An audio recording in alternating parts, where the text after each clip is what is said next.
Bonsoir à tous et bienvenue dans le flash d'information que j'ai le plaisir de présenter avec Khalil Hassan Saleh. Bonsoir Khalil. Bonsoir Maï.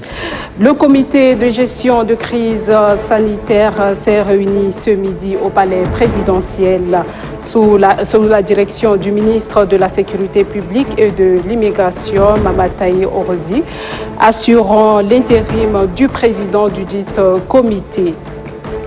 La situation épidémiologique à coronavirus au Tchad est passée en revue. Au cours de cette rencontre, le comité a insisté sur le respect strict des mesures barrières par les concitoyens ainsi que la situation des voyageurs à l'intérieur et hors du pays. La secrétaire d'État aux affaires étrangères, à l'intégration africaine et aux Tchadiens de l'étranger, Evelyne Fakir Kanasawa, a reçu en audience l'ambassadeur de la République populaire de Chine au Tchad, Lindin, ce matin. Dans son bureau, il s'agit d'une visite de courtoisie à travers laquelle le dynamisme de coopération entre le Tchad et la Chine dans divers domaines. Pour le diplomate chinois, cette visite de courtoisie va renforcer davantage les liens d'amitié et de fraternité entre les deux pays. Le nouveau représentant résident de la Banque mondiale au Tchad, Racine Partev, est reçu ce matin en audience par le ministre de l'économie, de la planification, du développement et de la coopération internationale, Dr Issa Doubrin.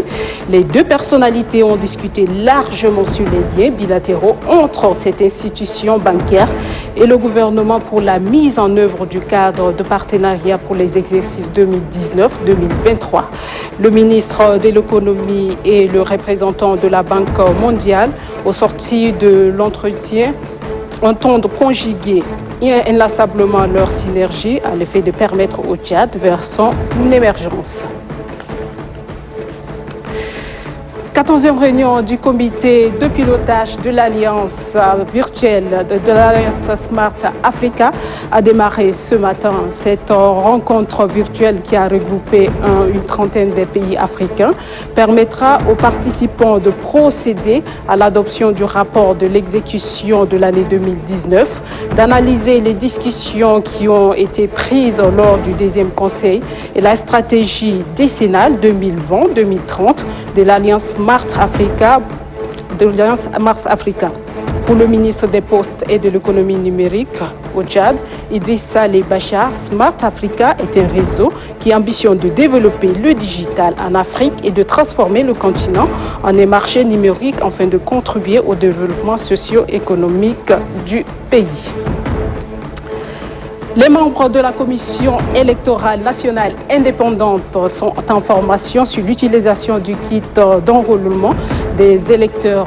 La formation est également axée sur les techniques de recrutement des agents recenseurs en vue de la réussite du processus de révision du fichier électoral qui sera lancé dans les jours à venir. À l'issue de cet atelier organisé en collaboration avec le PNDD, à travers son projet d'appui au processus électoral au Tchad, les membres de la CENI seront déployés sur l'ensemble du territoire national pour la supervision des activités. Et voilà, nous poursuivons en arabe avec Khalil. Merci à vous téléspectateurs et on se retrouve tout à l'heure à 18 h pour le journal des provinces. D'ici là, portez-vous bien et à tout à l'heure.